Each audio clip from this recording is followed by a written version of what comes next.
1950 1970 ఆ మధ్యకాలాన్ని తెలుగు సినిమా స్వర్ణయుగం అనడం పరిపాటి. ఆ దశాబ్దాల్లోనూ అంతకు ముందు ప్రామాణికమైన విలువలున్న చిత్రాలను రూపొందించిన కళాకారులు, సాంకేతిక నిపుణులు అనేకమంది ఉన్నారు. వాళ్లల్లో చాలామంది జీవనరేఖల గురించి మన గత కార్యక్రమాల్లో మాట్లాడుకున్నాం.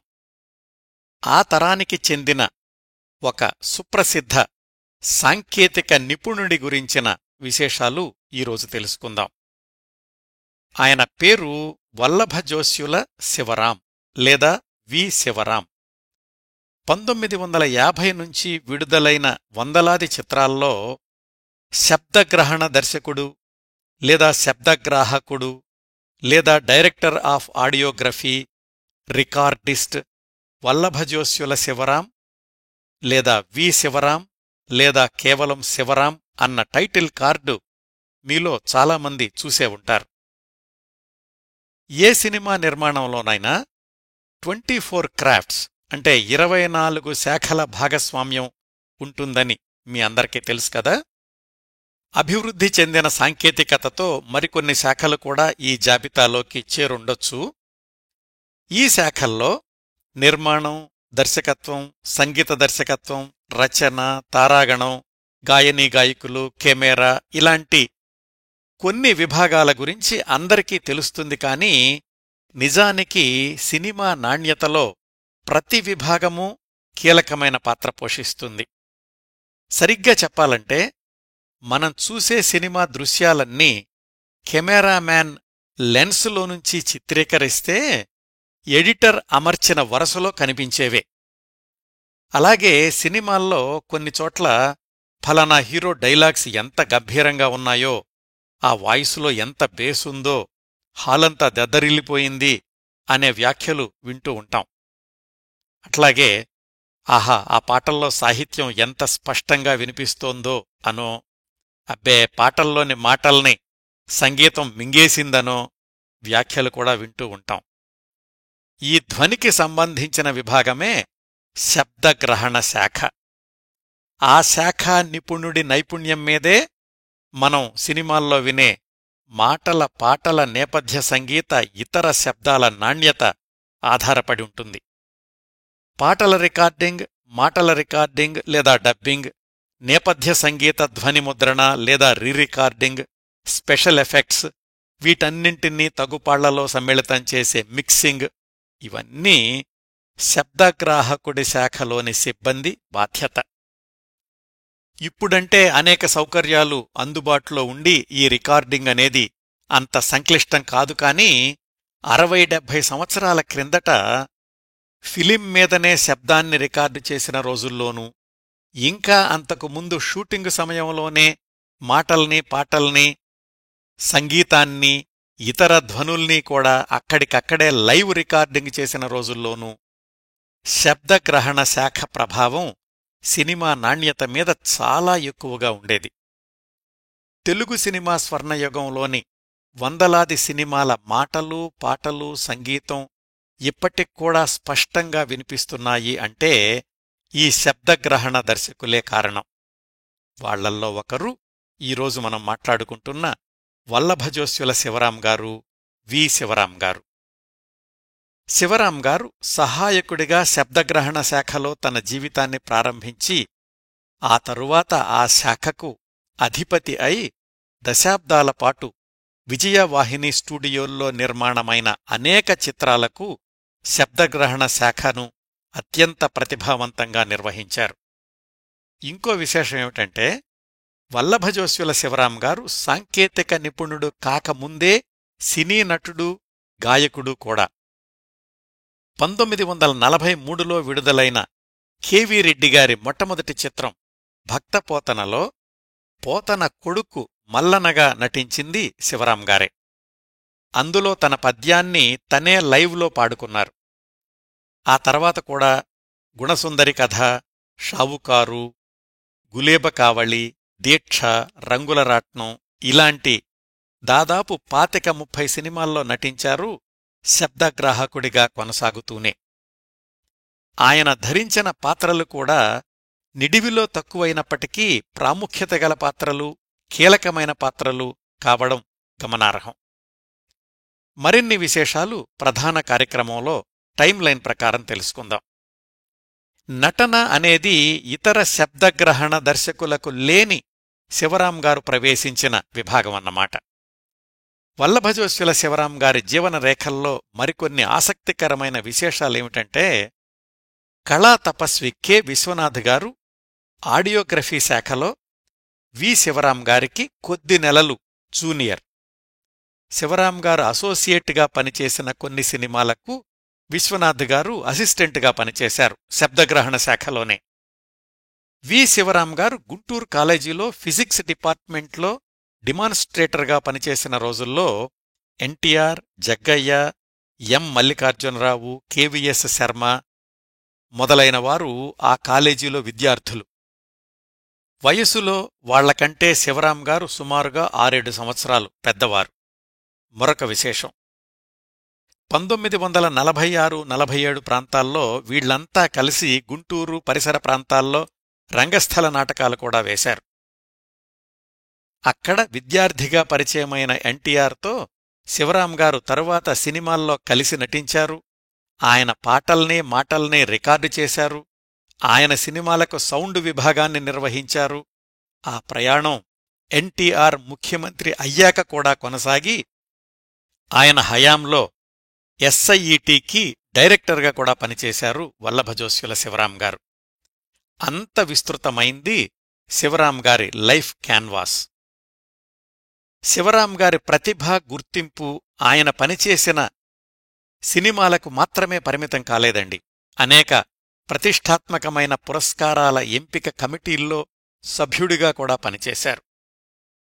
శ్రోతలకు ఒక అవగాహన కోసం ఇదండి అలనాటి నటుడు, శబ్దగ్రాహకుడు అయిన వల్లభజోస్యుల శివరాం గారి గురించిన సంక్షిప్త ఉపోద్ఘాతం. శివరాం గారి జీవన రేఖల్లోకి వెళ్లబోయే ముందు ఈ కార్యక్రమ రూపకల్పన కోసం నేను సంప్రదించిన వనరుల జాబితా చెప్తాను. శివరాం గారి బాల్యం, సినీరంగ ప్రవేశం, సినీరంగపు తొలి రోజుల గురించిన సమాచారం 1960లలో వచ్చిన సినిమారంగం, విజయ్ చిత్ర మాసపత్రికల్లోని వ్యాసాల్లో లభించింది. ఆయన నటించిన సినిమాల గురించిన విశేషాల్లో కొంత సమాచారం దొరికింది. 2003 ఏప్రిల్ నెల హాసం పక్షపత్రికలో రావికొండలరావు గారు శివరాం గారి గురించి రాసిన నివాళి వ్యాసంలో మరికొన్ని ఆసక్తికరమైన విశేషాలు లభించాయి. వల్లభజోస్యుల శివరాం గారు ఆడియోగ్రఫీ నిర్వహించిన అనేక సినిమాలకు కళాదర్శకుడిగా పనిచేసిన మాధవపెద్ది గోఖలే గారమ్మాయి జ్యోతి ఉపాధ్యాయుల గారు శివరాం గారి కుటుంబం గురించిన చాలా విలువైన సమాచారాన్ని అందించారు. వీటన్నింటితో పాటు వల్లభజోస్యుల శివరాం గారి కుమార్తె ఇందిరా రమాదేవి గారు వారి నాన్నగారి గురించి ఎన్నెన్నో అరుదైన సంగతుల్ని తెలియచేశారు. నేను ఫోన్లో ఆవిడతో మాట్లాడి ఆ విశేషాలన్నీ సేకరించాను. వారి వ్యక్తిగత ఆల్బం నుంచి అరుదైన చిత్రాలను కూడా మనతో పంచుకున్నారు. అసలు వల్లభజోస్యుల శివరాం గారి గురించి కార్యక్రమం చెయ్యాలి అన్న ఆలోచనకు బీజం వేసిన వారు సంగీత దర్శకులు మాధవపెద్ది సురేష్ గారు. వీరందరికీ హృదయపూర్వకంగా కృతజ్ఞతలు తెలియచేస్తున్నాను. ఇప్పుడు వల్లభజోస్యుల శివరాం గారి జీవన రేఖల్లోకి ప్రవేశిద్దాం. శివరాం గారి అమ్మానాన్నల పేర్లు సూరమ్మ, నరసింహారావు గారులు. నరసింహారావు గారు 100 ఏళ్ల క్రిందటే సబ్ రిజిస్ట్రార్గా ఉద్యోగం చేస్తుండేవాళ్లు. ఆ దంపతులకు 8 మంది సంతానం, 6 అబ్బాయిలు, 2 అమ్మాయిలు. వారిలో 5వ సంతానం ఈరోజు మనం మాట్లాడుకుంటున్న శివరాం గారు. ఆయనకు 4 అన్నయ్యలు, 1 తమ్ముడు, 2 చెల్లెళ్ళు. భవిష్యత్తులో వీళ్లందరూ కూడా అత్యున్నత ఉద్యోగాల్లో, వృత్తుల్లో స్థిరపడడం చెప్పుకోదగ్గ విశేషం. శివరాం గారు పుట్టిన తేదీ నవంబర్ 1, 1917. ఇది స్కూలు రికార్డుల ప్రకారం. వాళ్ల అన్నయ్యగారైతే శివరాం గారు అసలు పుట్టిన తేదీ అక్టోబర్ 31, 1916 అనేవారట. ఆయన అసలు పేరు, పూర్తి పేరు శివరామకృష్ణారావు. మొదటి చిత్రం భక్తపోతనలో నటించే సమయంలోనే పలకడానికి సులభంగా ఉండాలని తన పేరుని శివరాంగా కుదించుకున్నారు. ఉద్యోగరీత్యా నాన్నగారు వివిధ ప్రదేశాలు మారుతూ ఉండడంతో శివరాంగారి ప్రాథమిక హైస్కూలు విద్యాభ్యాసం సత్తెనపల్లి, పిడుగురాళ్ల, తిరువూరు, ఎమ్మిగనూరు ఇలాంటి ఊళ్లల్లో జరిగింది. శివరాంగారికి కళల పట్ల ఆసక్తి అనేది కొంతవరకు వంశపారంపర్యంగా వచ్చింది అని చెప్పుకోవచ్చు. ఆయన నాన్నగారు నరసింహారావు గారు చేసింది ప్రభుత్వ ఉద్యోగమే అయినా పాటలు బాగా పాడేవారు. వీణావాదనలో ప్రవేశం ఉండేది. గుంటూరులోని నాటక పితామహుడు హరిప్రసాదరావు గారు వారికి సమీప బంధువు. శివరాంగారికి కూడా చిన్నతనంలో సుప్రసిద్ధ సంగీత విద్వాంసులు మహావాది వెంకటప్పయ్య, తాళ్లిపడగ శేషయ్య గార్ల వద్ద కొంతకాలం శాస్త్రీయ సంగీతంలో శిక్షణ ఇప్పించారు వాళ్ల నాన్నగారు. శివరాంగారు ఎమ్మిగనూరులో 4వ తరగతి చదువుతున్నప్పుడే 1925 ప్రాంతాల్లో భక్త ప్రహ్లాద నాటకంలో ప్రహ్లాదుడిగా రంగస్థల ప్రవేశం చేశారు. ఆ తర్వాత హైస్కూలు వార్షికోత్సవాల్లో భక్త కబీరు, భీముడు ఇలాంటి పాత్రలు ధరించేవాళ్లు.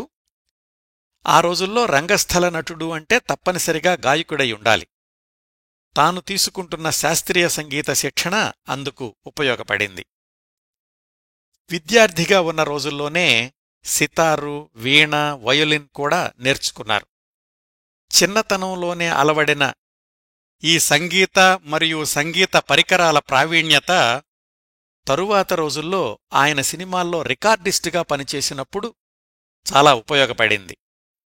అట్లా ఒకవైపు చదువులో క్రమం తప్పకుండా ఉత్తీర్ణుడవుతూ, అవకాశం దొరికినప్పుడల్లా నాటకాలు వేస్తూ, పాటలు పాడుతూ బిఏ, బిఎస్సి 2 డిగ్రీలు పూర్తి చేశారు. ఆ రోజుల్లో ఇలా డబుల్ డిగ్రీ చేసిన వాళ్లని ప్రత్యేక గౌరవంతో చూస్తూ ఉండేవాళ్లు. దాన్ని నిలబెట్టుకున్నారు శివరాంగారు. సినీరంగ ప్రవేశం కోసం ఆయన వెంపర్లాడలేదు కాని తన వంతు ప్రయత్నం చేశారు. డిగ్రీ అయిపోయాక మిత్రులే ప్రోత్సహించారు. నిండైన విగ్రహం, గంభీరమైన ముఖవర్చస్సు, పాటలు కూడా పాడతావు, ఇంక సినిమాల్లో ప్రయత్నించడానికి అభ్యంతరమేముంది అని. ఆ ప్రోత్సాహంతో తనక్కూడా కాస్త సరదా ఉండడంతో బందర్లో వాహినీవారి వందేమాతరం సినిమా విజయోత్సవానికి హాజరయ్యారు. ఆ సినిమాకి దర్శకత్వ శాఖలో సహాయకుడిగా పనిచేసిన కమలాకర కామేశ్వరరావు గారితో అంతకు ముందే పరిచయముంది శివరాంగారికి. ఆయన శివరాంగారిని వందేమాతరం దర్శకుడు బిఎన్ రెడ్డి గారికి పరిచయం చేశారు బందర్లో. శివరాంగారితో కాసేపు మాట్లాడాక ఫోటోలు పంపించు చూద్దాం అన్నారు బిఎన్ రెడ్డిగారు. అప్పుడు మామూలుగానే ఆ మాట అన్నారు కానీ తరువాత దశాబ్దాల్లో ఆ బిఎస్సి కుర్రాడు తన సినిమాలకు ధ్వనిముద్రణ విభాగాన్ని నిర్వహిస్తాడని, తాను రూపొందించిన సినిమాల్లోనూ తన చిట్టచివరి సినిమాలో బంగారు పంజరంలో కూడా నటుడిగా కొనసాగుతాడని బిఎన్ రెడ్డిగారు ఆ క్షణంలో అస్సలు అనుకుని ఉండరు. అయితే మాట ఇచ్చినట్లుగా శివరాంగారు ఫోటోలైతే పంపించారు కాని బిఎన్ రెడ్డిగారి దగ్గర్నుంచి ప్రత్యుత్తరమేమీ రాలేదు. 1939లో తన 22 సంవత్సరాల వయసులో శివరాంగారు ఉద్యోగాన్వేషణలో మద్రాసు చేరుకున్నారు. ఇక్కడ ఇంకొక ఆసక్తికరమైన విశేషమేమిటంటే, ప్రత్యక్షంగా కాకపోయినా అప్పటికే శివరాంగారి కుటుంబానికి చిత్ర పరిశ్రమతో చిన్న పరోక్ష సంబంధం ఉంది. అదేంటంటే 1936లో తెలుగులో మొట్టమొదటి పూర్తిస్థాయి సాంఘిక చిత్రం ప్రేమ విజయం విడుదలైంది కదా. దాని నిర్మాత కృత్తివెంటి నాగేశ్వరరావు గారు. ఆయన రాజమండ్రిలో ప్రముఖ నటుడు, నాటక సంస్థల నిర్వాహకుడు కూడా. ఆ కృత్తివెంటి నాగేశ్వరరావు గారి అల్లుడు శివరాంగారి 3వ అన్నయ్య మధుసూదనరావు గారు. తర్వాత రోజుల్లో గుంటూరులో కెమిస్ట్రీ లెక్చరర్గా మంచి పేరు తెచ్చుకున్నారు ఈ మధుసూదనరావు గారు. ఆ విషయం అలా ఉంచితే 1939లో మద్రాసు చేరుకున్న శివరాంగారు ఎలాగూ వచ్చాను కదా, పాత పరిచయం ఉంది కదా అని బిఎన్ రెడ్డిగారిని కలుసుకుందాం అనుకున్నారు. ఫోటోలు పంపించినా సమాధానం రాలేదు కాబట్టి సినిమాలో వేషం దొరుకుతుంది అన్న నమ్మకం లేదు కాని, పోనీ ఏదైనా సాంకేతిక శాఖలో ఉద్యోగం దొరుకుతుందేమో ప్రయత్నిద్దామనుకున్నారు. అప్పుడు సుమంగళి చిత్రం షూటింగులో ఉంది. ఆ బిజీలో ఉన్న బిఎన్ రెడ్డి గారితో మాట్లాడే అవకాశం రాలేదు కాని ఆ సినిమాకి ప్రొడక్షన్ విభాగంలో పనిచేస్తున్న కెవి రెడ్డి గారితో మాట్లాడే అవకాశం దొరికింది. శివరాం గారు తన మనసులో మాట చెప్పారు, ఏదైనా టెక్నికల్ విభాగంలో ఉద్యోగం దొరుకుతుందా అని. కెవి రెడ్డి గారు దానికి ఒక ప్రాక్టికల్ ప్రాబ్లం చెప్పారు.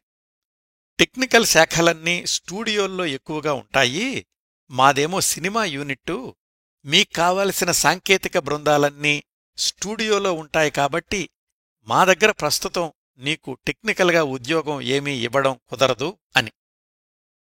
కొన్నాళ్లు మద్రాసులోనే వేచి చూసినప్పటికీ ఎక్కడా ఉద్యోగం దొరికే అవకాశాలు కనిపించలేదు. ఇంకా గుంటూరుకి వెనక్కి బయలుదేరుతూ కమలాకర కామేశ్వరరావు గారితో చెప్పెళదాము అనుకున్నారు. అప్పుడే భక్తపోతన చిత్ర నిర్మాణ సన్నాహాలు మొదలయ్యాయి.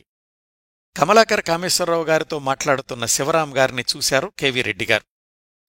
అప్పటికి ఏమనుకున్నారో గాని గుంటూరు వెళ్లిపోయిన శివరాం గారికి వెంటనే బయలుదేరమ్మని టెలిగ్రాం వచ్చింది కెవి రెడ్డి గారి దగ్గర్నుంచి. కెవి రెడ్డి గారిని శివరాం గారు అడిగింది టెక్నికల్ ఉద్యోగం గురించే, నటన గురించి కాదు. సరే చూద్దాంలే అని మళ్లీ మద్రాసు చేరుకున్నారు శివరాం గారు. ఈసారి కెవి రెడ్డి గారు చెప్పారు, మా భక్తపోతనలో పోతన కొడుకు మల్లన వేషానికి మీరు సరిగ్గా సరిపోతారనిపించింది, సంగీతం కూడా వచ్చు కదా అని. అలా అనుకోకుండా ఆశించకుండా నటుడిగా తొలి అవకాశం లభించింది శివరాం గారికి. ఈ భక్తపోతన సినిమా యూట్యూబ్లో లభ్యమవుతోంది. శివరాం గారి సహజ నటనను అందులో చూడొచ్చు. ఈ సినిమా సమయానికి ప్లేబ్యాక్ విధానం కొంతవరకు వాడుకలోకొచ్చింది. అయితే భక్తపోతనలో పాటలు మాత్రం ముందుగా రికార్డు చేసి పద్యాలను మాత్రం షూటింగు సమయంలోనే లైవ్లో రికార్డు చేశారు. మల్లన వేషంలోని శివరాం గారికి కూడా ఒక పద్యం ఉంది. అదే అందరికీ తెలిసిన బాలరసాలసాల నవపల్లవ కోమల అనే పద్యం. మల్లన వేషంలోని శివరాం గారు పొలంలో దుక్కి దున్నుతూ పాడిన పద్యం అది. దాన్ని రికార్డు చేయడానికి 2 మైకులు వాడారు. ఒక మైకేమో శివరాం గారి స్వరాన్ని గ్రహిస్తే ఇంకొక మైకు దగ్గర సంగీత బృందం ఉంది. 6 బయట షూటింగులో ఈ విధంగా రికార్డు చేసిన పద్యాన్ని ఇప్పుడు మీరొకసారి వినండి. ఆ శబ్దగ్రాహకుడి నైపుణ్యాన్ని అభినందించకుండా ఉండలేం. ఆ సినిమాకి శబ్దగ్రాహకుడు, సౌండ్ ఇంజనీర్, రికార్డిస్ట్ అన్నీ కళాదర్శకుడు ఏకే శేఖర్ గారే. అంత సంక్లిష్టమైన సన్నివేశంలో కూడా అతి స్పష్టంగా రికార్డు చేస్తున్న ఏకే శేఖర్ గారిని గమనించిన శివరాం గారికి బహుశా అప్పుడే ఆ శాఖ మీద ఆసక్తి కలిగి ఉండాలి. కాని ఆయన ఆ శాఖలో సాంకేతిక నిపుణుడిగా శిక్షణలో చేరడానికి మరొక 7-8 పట్టింది. అప్పటి వరకు జరిగిన విశేషాల్ని కొనసాగిద్దాం. భక్తపోతన షూటింగ్ 1941-42 ప్రాంతాల్లోనే మొదలైనప్పటికీ 2వ ప్రపంచ యుద్ధ వాతావరణం వల్ల మధ్యలో అంతరాయం వచ్చి అన్ని కార్యక్రమాలు పూర్తి చేసుకుని విడుదలయ్యేసరికి 1943 జనవరి 7వ తేదీ అయ్యింది. ఆ సినిమా సాధించిన ఘన విజయం గురించి వేరే చెప్పాల్సిన అవసరం లేదు కదా. అన్నట్లు ఈ చిత్రంలో పోతన, శ్రీనాథుడు తర్వాత అంత ప్రాధాన్యత ఉన్న పాత్ర సింగభూపాలుడిది.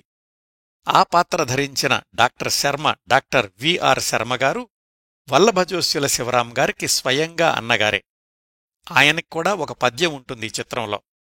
ఈ సినిమా విజయం శివరాం గారికి, ఆయన అన్నయ్య శర్మగారికి ఇద్దరికీ మంచి పేరు తెచ్చిపెట్టింది. కాని శర్మగారు మాత్రం గుంటూరు వెళ్లిపోయి తన వైద్యవృత్తిని కొనసాగించి మంచి వైద్యుడిగా పేరు తెచ్చుకున్నారు. మళ్లీ ఏ సినిమాలోనూ నటించే ప్రయత్నం చెయ్యలేదాయన.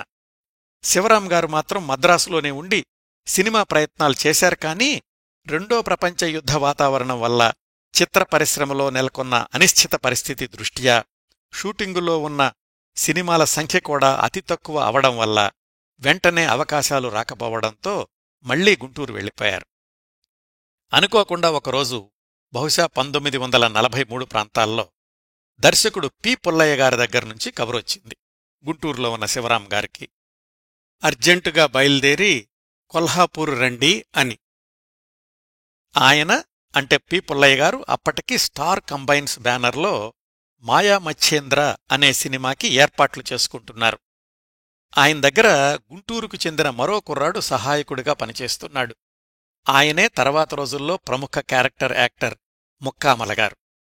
మరి ఆయన ద్వారా విన్నారో మద్రాసులోని పరిశ్రమ వర్గాల ద్వారా విన్నారో కాని మాయా మచ్చేంద్రలో యువరాజు వేషం దక్కింది శివరాం గారికి. ఆయనకు జంటగా నటించింది మాలతిగారు. వీళ్ళిద్దరికీ మాయా మచ్చేంద్ర చిత్రంలో ఒక యుగళగీతం, ఒక ప్రార్థనాగీతం కూడా ఉన్నాయి. ఆ 2 పాటల్ని శివరాం గారే స్వయంగా పాడుకున్నారు. ఈ చిత్రానికి పి. పుల్లయ్య గారికి సహాయకుడిగా ప్రారంభమైన ముక్కామలగారు అనుకోకుండా ఈ చిత్రంలో ప్రధాన పాత్ర గోరఖనాథ్గా నటించారు. ఈ సినిమాలో శివరాం గారి పేరు వి. శివరాం అని, ముక్కామలగారి పేరు ఎం. కృష్ణమూర్తి అని ఉంటుంది. ఈ చిత్రం కూడా షూటింగంతా 1944లోనే పూర్తయినప్పటికీ చాలా ఆలస్యంగా 1946 జనవరిలో విడుదలయ్యింది. ఈ సినిమా షూటింగు పూర్తి కాగానే శివరాం గారు బొంబాయిలో ఉంటున్న సోదరి ఇంటికి వెళ్లారు చూద్దామని. అక్కడున్న తెలుగువారు ఎల్వి ప్రసాద్ గారిని కలుసుకున్నారు.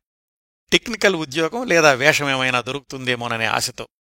ఎల్వి ప్రసాద్ గారికి శివరాం గారి నేపథ్యం, తనను కలుసుకున్న విధానం, వినయ విధేయతలు అన్నీ నచ్చాయి. కాని హిందీ భాష రాదు అని చెప్పడంతో అట్లా అయితే ఏ అవకాశం దొరకడమైనా కష్టం అని చెప్పారు. అన్ని ప్రయత్నాల తర్వాత బహుశా మరి ఇంటి వద్ద నుంచి కూడా ఒత్తిడి వచ్చిందేమో 1945లో వెనక్కి గుంటూరొచ్చేసి ఏసీ కాలేజీలో ఫిజిక్స్ డిపార్ట్మెంట్లో డిమాన్స్ట్రేటర్గా ఉద్యోగంలో చేరారు. ఆయనతో పాటు మాయామచ్చేంద్రలో నటించిన ముక్కామలగారు కూడా ఆ సినిమా సరిగా ఆడకపోవడంతో వెనక్కి గుంటూరొచ్చేసి నవజ్యోతి సమితి అనే పేరుతో నాటక సంస్థను ప్రారంభిద్దామనుకుని శివరాం గారిని సంప్రదించారు. వాళ్ళిద్దరూ కలిసి నాటక సంస్థను మొదలుపెట్టారు.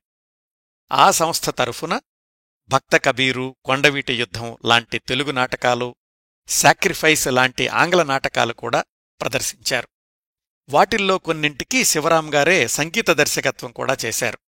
శివరాం గారు ఏసీ కాలేజీలో పనిచేసే రోజుల్లోనే ఆ కాలేజీలోని విద్యార్థులు ఎన్టీ రామారావు గారు, జగ్గయ్య గారు, తర్వాత రోజుల్లో గూఢచారి 116 లాంటి సినిమాలకు దర్శకత్వం చేసిన ఎం. మల్లికార్జునరావు గారు, వీళ్లు కూడా అప్పుడప్పుడు శివరాం గారు, ముక్కామలగారు ప్రదర్శించే నాటకాల్లో వేషాలు వేస్తుండేవాళ్లు. అట్లా గుంటూరు కాలేజీలో ఉద్యోగం, ఖాళీ సమయాల్లో రంగస్థల నాటకాలు దాదాపు 3 ఏళ్లు గడిచాయి శివరాం గారి జీవితంలో. భక్తపోతనలో నటించిన శివరాం గారిని కెవి రెడ్డిగారు మర్చిపోలేదు. శివరాం గారు టెక్నికల్ డిపార్ట్మెంట్లో ఉద్యోగం కావాలని అడిగిన విషయం కూడా కెవి రెడ్డిగారికి గుర్తుంది. 1947 చివర్లో కెవి రెడ్డిగారి దగ్గర్నుంచి ఉత్తరం వచ్చింది శివరాం గారికి. మేమిప్పుడు వాహినీ స్టూడియోని ప్రారంభిస్తున్నాము, ఇందులో ఆడియో రికార్డింగ్ విభాగంలో అసిస్టెంట్గా చేరతావా అని. ఎలాగూ శివరాం గారు చూస్తోంది ఉద్యోగం కోసమే కాబట్టి 1948 మొదట్లోనే గుంటూరు కాలేజీ ఉద్యోగానికి రాజీనామా చేసి మద్రాసు చేరుకున్నారు. అప్పుడే ప్రారంభమైన వాహినీ స్టూడియోలో ఏ. కృష్ణన్ అనే శబ్దగ్రహణ శాఖాధిపతి దగ్గర సౌండ్ అసిస్టెంట్గా తన సినీ జీవితంలోని 2వ దశను ప్రారంభించారు వల్లభజోస్యుల శివరాం గారు. అక్కడ్నుంచి ఆ తరువాత 3.5 దశాబ్దాలు పైగా 1984 దాకా శబ్దగ్రహణమే శివరాం గారి నిత్యకృత్యమయ్యింది. శబ్దగ్రాహక యంత్రాలే ఆయనకు ప్రియనేస్తాలయ్యాయి. ఆడియోగ్రఫీ శాఖలో అంచెలంచెలుగా ఎదుగుతూనే ఎవరైనా కావాలనడిగితే అడపాదడపా సినిమాల్లో వేషాలు కూడా వేశారు. ముందుగా ఆడియోగ్రఫీ లేదా సౌండ్ రికార్డింగ్ విభాగంలో శివరాం గారి ఎదుగుదల గురించి తెలుసుకుని తర్వాత ఆయన నట జీవితం గురించి మాట్లాడుకుందాం. 1948లో సౌండ్ అసిస్టెంట్గా ప్రారంభమైన శివరాం గారి సాంకేతిక సినీ జీవితంలో సంవత్సరానికే రికార్డిస్ట్ అయ్యారు. 1955లో అసిస్టెంట్ రికార్డింగ్ ఇంజనీర్ అయ్యారు. 1962లో ఇంజనీరు, ఆ తర్వాత ఆ విభాగానికి అధిపతి అంటే శబ్దగ్రహణ శాఖాధిపతిగా కూడా అంచెలంచెలుగా ఎదిగి ప్రత్యేక గుర్తింపు తెచ్చుకున్నారు. అసిస్టెంట్గా ఉండగానే మొదటిసారి పూర్తిగా సంభాషణలు రికార్డు చేసిన చిత్రం లైలా మజ్ను. అప్పటికి భరణి స్టూడియో ఇంకా ప్రారంభం కాలేదు. లైలా మజ్ను షూటింగ్ కొంత భాగం వాహిని స్టూడియోలోనూ మరికొంత భాగం స్టార్ కంబైన్స్ స్టూడియోలోనూ జరిగింది. ఆ సినిమాకి శబ్దగ్రహణ దర్శకుడు వి. శ్రీనివాసరాఘవన్. అయినప్పటికీ వాహినిలో రికార్డు చేసినప్పుడు డైలాగ్స్ రికార్డు చేసే బాధ్యత శివరాం గారికి అప్పగించారు. ఆ సినిమా టైటిల్స్లో కూడా శబ్దగ్రహణ దర్శకుడు వి. శ్రీనివాసరాఘవన్ అనుంటే శబ్దగ్రహణం వి. శివరాం బిఎస్సి అనుంటుంది. అట్లా సాంకేతిక విభాగంలో శివరాం గారి పేరు వెండితెర మీద కనిపించిన తొలి చిత్రం లైలా మజ్ను. ఈ సినిమాకి అదే శాఖలో సహాయకుడిగా పనిచేశారు తరువాత రోజుల్లో కళాతపస్వి కె. విశ్వనాథ్. లైలా మజ్ను చిత్రంలోనే ముక్కామలగారు ఒక ప్రధాన పాత్ర పోషించి మంచి పేరు తెచ్చుకున్నారు. అంటే గుంటూరులో కలిసి నాటకాలు వేసిన శివరాం గారు, ముక్కామలగారు ఇద్దరూ లైలా మజ్ను చిత్రం ద్వారానే సినీ రంగంలో నిలదొక్కున్నారు అని చెప్పుకోవచ్చు. అలాగే శివరాం గారు పాటలు రికార్డు చేసిన మొట్టమొదటి చిత్రం ప్రతిభ వారి శ్రీలక్ష్మమ్మ కథ. పాటల రికార్డింగ్కి మాటల రికార్డింగ్కి వ్యత్యాసం ఉంటుంది. రెండింటికీ కూడా కొన్ని ప్రత్యేక నైపుణ్యాలు అవసరం. ఇలా సాంకేతిక సినీ జీవితం ప్రారంభించిన 2 ఏళ్లలోనే ఈ 2 విభాగాల్లోనూ తన ప్రతిభను నిరూపించుకున్నారు శివరాం గారు.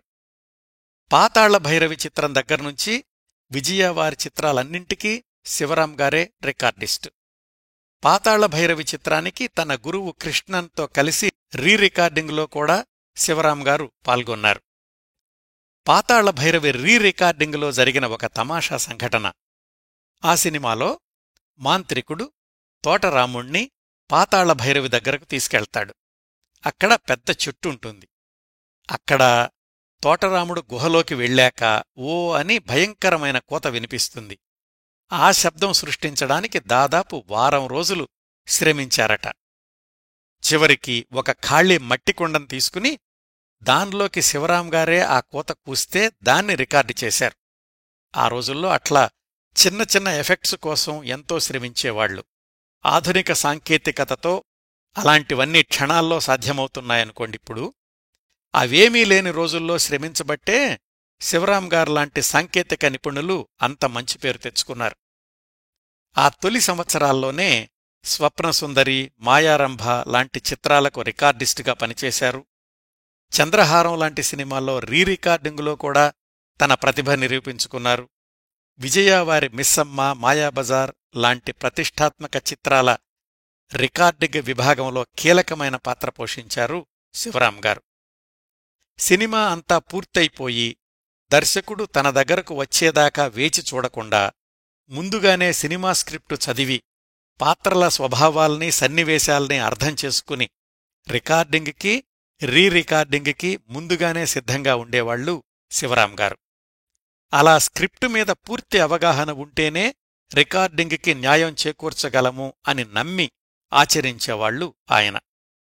అట్లా తెలుగు సినిమా స్వర్ణయుగంలో ప్రారంభించి 1970-80లలోని యాక్షన్ సినిమాల యుగం దాకా కొనసాగారు శివరాం గారు ఆడియోగ్రఫీ విభాగంలో. ఆయన రికార్డింగ్ చేసిన పాటలు వేల సంఖ్యలో ఉంటే సినిమాలు ఖచ్చితంగా వందల సంఖ్యలో ఉంటాయండి. శబ్దగ్రహణ శాఖలో పనిచేసిన దశాబ్దాల్లో కేవలం స్టూడియోలకే పరిమితం కాకుండా ఆ రంగంలో జాతీయంగానూ అంతర్జాతీయంగానూ కూడా పురస్కారాలు అందుకున్నారు, గుర్తింపు తెచ్చుకున్నారు. 1976లో మాస్కోలో జరిగిన అంతర్జాతీయ సదస్సుకి హాజరయ్యే అరుదైన అవకాశం దక్షిణ భారతదేశం నుంచి వల్లభజోస్యుల శివరాం గారికి మాత్రమే దక్కింది. వాహిని స్టూడియోలో పనిచేసిన చివరి దశాబ్దంలో Poona film institute, MGR film institute లాంటి విద్యాసంస్థలకు గౌరవ అధ్యాపకుడిగా వెళ్తుండేవాళ్లు. 1981లో ఆంధ్రప్రదేశ్ ప్రభుత్వం నుంచి తొలికోడి కూసింది చిత్రానికి గాను ఉత్తమ శబ్దగ్రాహకుడు పురస్కారాన్ని అందుకున్నారు శివరాం గారు. ఇవండి వల్లభజోస్యుల శివరాం గారి సాంకేతిక సినీ జీవితంలో కొన్ని విశేషాలు. మళ్లీ ఒకసారి మనం టైం లైన్లో వెనక్కి వెళ్ళి 1948లో రెండోసారి సినీరంగంలోకి ప్రవేశించిన దగ్గర్నుంచి శివరాం గారు నటించిన కొన్ని సినిమాల గురించి మాట్లాడుకుందాం. ఉపోద్ఘాతంలో చెప్పినట్లు శివరాం గారు నటించిన సినిమాలు సంఖ్యాపరంగా తక్కువే కాని ఆయా సినిమాల్లో ఆయన ధరించిన పాత్రలు మాత్రం కీలకమైనవి, ప్రత్యేక గుర్తింపు తెచ్చుకున్నవి. 1948లో రెండోసారి సినీరంగ ప్రవేశం చేశాక శివరాం గారు నటించిన తొలి చిత్రం, వరుసలో ఆయన మూడవ చిత్రం గుణసుందరి కథ. కెవి రెడ్డి గారి దర్శకత్వంలోనే రూపొందిన ఈ చిత్రం 1949 చివర్లో విడుదలయ్యింది. ఈ చిత్రంలో శివరాం గారు ధరించిన పాత్ర కస్తూరి శివరావు పాత్ర శాప విమోచనం పొందాక కనిపించే రాజకుమారుడి పాత్ర. ఆ పాత్రలో శివరాం గారు ఓహో చారుశీల లే జవరాల అనే పాట కూడా పాడతారు. ఆ పాటంతా పాశ్చాత్య శైలిలో సాగుతుంది. స్థాయిలో కూడా కిందకి పైకి వెళుతూ ఉంటుంది, ఒక క్రమపద్ధతిలో కాకుండా. ఆ పాట పాడడానికి చాలా కష్టపడాల్సొచ్చింది. అది రికార్డు చేసింది శివరాం గారి అప్పటి గురువు, శబ్దగ్రాహక శాఖాధిపతి ఏ కృష్ణన్. అప్పటికీ ఆయన దగ్గర అసిస్టెంట్ కూడా శివరాం గారు. పాట పాడడానికి శివరాం గారు పడుతున్న ఇబ్బందిని గమనించి కృష్ణన్ గారు అన్నారట, హాయిగా సౌండ్ డిపార్ట్మెంట్లో కూర్చోక ఈ పాట అది ఎందుకయ్యా నీకు అని. నేను రికార్డిస్ట్ అయ్యాక ఇలాంటి పాటలు రికార్డు చెయ్యాలి కదండీ, ఇప్పుడే ఈ అవస్థలన్నీ స్వయంగా అనుభవిస్తే రేపు రికార్డింగ్ చేస్తుండగా గాయనీ గాయకుల అవస్థలు నాకు తెలుస్తాయి అని సర్దుకున్నారు శివరాం గారు. దీని తర్వాత శివరాం గారు నటించిన చిత్రం వాహినీ స్టూడియోలోనే నిర్మాణమైన విజయ వారి తొలి చిత్రం షావుకారు. దీన్లో ఆయనది ఎక్కువ నిడివి ఉన్న పాత్ర. ఎన్టీఆర్తో కలిసి నటించే దృశ్యాలు కూడా చాలా ఉన్నాయి.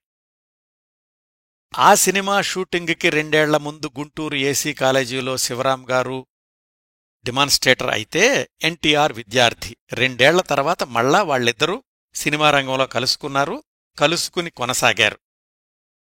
షావుకారులో శివరాం గారు ధరించిన పాత్ర పేరు నారాయణ. ఆయన తండ్రిగా నటించింది శ్రీవత్సవ. ఎన్టీఆర్ ధరించిన సత్యం పాత్రతో కలిపి జైలు పాలైనప్పుడు శివరాం గారు ఎన్టీఆర్తో సరితూగే నటనను ప్రదర్శించారు. దీని తర్వాత మళ్ళా శివరాం గారు ప్రధాన పాత్ర పోషించిన చిత్రం దీక్ష 1951లో విడుదలయ్యింది. ఈ చిత్రంలో జి వరలక్ష్మి గారు, శివరాం గారు భార్యాభర్తలుగా నటిస్తే శివరాం గారి తమ్ముడిగా రామ్ గోపాల్ అనే కుర్రవాడు నటించాడు. తమ్ముడు చేసే అల్లరి పనుల్ని సహించలేని అన్నయ్యగా శివరాం గారి నటన అందర్నీ ఆకట్టుకుంది ఈ దీక్ష చిత్రంలో. శివరాం గారు నటించిన మరొక చిత్రం విప్రనారాయణ. ఇందులో చోళరాజేంద్రుడిగా నటించారాయన. దేవదేవి ఈ చోళరాజు కొలువులోనే దేవదాసిగా ఉంటుంది. సినిమా చివర్లో విప్రనారాయణుణ్ణి బంధించి తెచ్చేది కూడా ఈ చోళరాజు కొలువుకే. శివరాం గారు ధరించిన పాత్రలు కొన్ని సినిమాల్లో చిన్నవే అయినప్పటికీ కీలకమైనవి అనడానికి ఒక ఉదాహరణ విప్రనారాయణలోని ఈ చోళరాజు పాత్ర. శివరాం గారు నటించిన 2 పౌరాణిక చిత్రాలు, రెండింటిలోనూ ఎన్టీఆర్ ప్రధాన పాత్ర ధరించినవి సీతారామ కళ్యాణం, లవకుశ. లవకుశలో ఋష్యశృంగుడిగా నటించింది వల్లభజోస్యుల శివరాం గారే. ఈ ప్రతిష్టాత్మకమైన రికార్డులు సృష్టించిన లవకుశ చిత్రంలో పాటలు రికార్డు చేసింది, రీరికార్డు చేసింది కూడా శివరాం గారే కావడం గమనార్హం. శివరాం గారు నటించిన మరొక 2 ఎన్టీఆర్ చిత్రాలు గులేబ కావళి కథ, మంచి చెడు. దర్శక నిర్మాత బిఎన్ రెడ్డి గారికి శివరాం గారంటే చాలా అభిమానం. అబ్బాయి అని పిలుస్తుండేవాళ్లు. ఆయన రూపొందించిన చివరి సినిమాలు రంగులరాట్నం, బంగారు పంజరం. రెండింటికీ శబ్దగ్రహణం శివరాం గారే. ఆ రెండింటిలోనూ చిన్న చిన్న పాత్రలు కూడా ధరించారు. శివరాం గారు నటుడిగా వెండితెర మీద కనిపించిన చిట్టచివరి చిత్రం బంగారు పంజరం. ఇవండి వల్లభజోస్యుల శివరాం గారు నటుడిగా వెండితెర మీద కనిపించిన కొన్ని చిత్రాల విశేషాలు. శివరాం గారి సినీ జీవితం 1984 వరకు కొనసాగింది. ఆ తర్వాత కూడా వాహినీ స్టూడియోలో కార్యకలాపాలు కొనసాగినన్ని రోజులు ఏదో ఒక పనిమీద వెళ్ళొస్తూ ఉండేవాళ్లు, వాళ్లు పిలుస్తుండేవాళ్లు. 1982లో జాతీయ స్థాయి చలనచిత్ర పురస్కారాల ఎంపిక కమిటీలో సభ్యుడిగా పనిచేశారు. అట్లాగే 1988లో ఆంధ్రప్రదేశ్ రాష్ట్ర ప్రభుత్వ నంది పురస్కారాల ఎంపిక కమిటీలో కూడా సభ్యుడిగా పనిచేశారు. ఇంకా వల్లభజోస్యుల శివరాం గారి వ్యక్తిగత జీవిత విశేషాలకొస్తే ఆయనకు 1951లో గుంటూరు జిల్లా మంచాళ్లకు చెందిన జ్ఞానాంబగారితో గుంటూరులోనే వివాహం అయ్యింది. ఆ దంపతులకు ఒక కుమార్తె, పేరు ఇందిరా రమాదేవి. వీరితోనే నేను ఫోన్లో మాట్లాడి శివరాం గారి గురించి చాలా విశేషాలు సేకరించాను. ఇందిరా రమాదేవి గారి భర్త డాక్టర్ స్వామినాథన్. రమాదేవి, స్వామినాథన్ గార్లకు ఒక పాప సంతానం, పేరు తార. వీరంతా అమెరికాలోనే స్థిరపడ్డారు. మరొక చిన్న ఆసక్తికరమైన విశేషమేమిటంటే, శివరాం గారమ్మాయి ఇందిరా రమాదేవి గారు తన చిన్న వయసులో 1958లో విడుదలైన శోభ అనే సినిమాలో చిన్నప్పటి అంజలీదేవిగా, బాలనటిగా వెండితెర మీద కనిపించారు. అలాగే వల్లభజోస్యుల శివరాం గారి గురించి ఇంకొక ఆసక్తికరమైన సమాచారం. ఆయనకు కోడంబాకంలో పెద్ద ఇల్లుండేది. ఆ ఇంట్లో మనుషుల కంటే కూడా కుక్కలు, పిల్లులు, పక్షులు లాంటి మూగజీవాలే ఎక్కువగా ఉండేవి అని ఆయనకు సన్నిహిత మిత్రుడు రావికొండలరావు గారు నివాళి వ్యాసంలో రాశారు.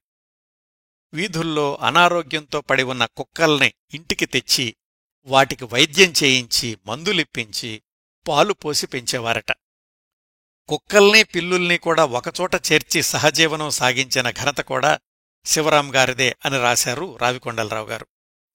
వాటికి అన్నం పెడుతూ ఏరా నాన్న, అలిగావా, తినరా బాబూ అని బుజ్జగిస్తుంటే కొత్త వాళ్లకి ఆశ్చర్యంగా ఉండేదట. 1983లో వారి శ్రీమతి కాలం చేశారు. ఎన్టీఆర్ నియమించిన ఎస్ఐఈటీ డైరెక్టర్ పదవి ముగిశాక తరచూ అమెరికా కుమార్తె దగ్గరకు వెళ్తుండేవాళ్లు. 6 నెలలు అమెరికాలో, 6 నెలలు హైదరాబాదులో ఉంటుండేవాళ్లు. 2002లో అమెరికాలో కుమార్తె దగ్గర ఉండగానే శివరాం గారికి లింఫోమా వ్యాధి అని నిర్ధారణయ్యింది. అమెరికాలోనే జరిగిన వైద్యంతో చాలా వరకు కోలుకున్నట్లే అనిపించింది. కానీ హఠాత్తుగా పరిస్థితి విషమించి 2003 ఫిబ్రవరి 10వ తేదీన అమెరికాలోనే కన్నుమూశారు. అప్పటికీ శివరాం గారి వయసు 85 సంవత్సరాలు. ఆ రోజు భారతదేశంలో ఫిబ్రవరి 11వ తేదీ అవుతుంది. శివరాం గారి అభిమాన గాయకుడు ఘంటసాల గారు మరణించిన తేదీ కూడా అదే కావడం యాదృచ్ఛికం.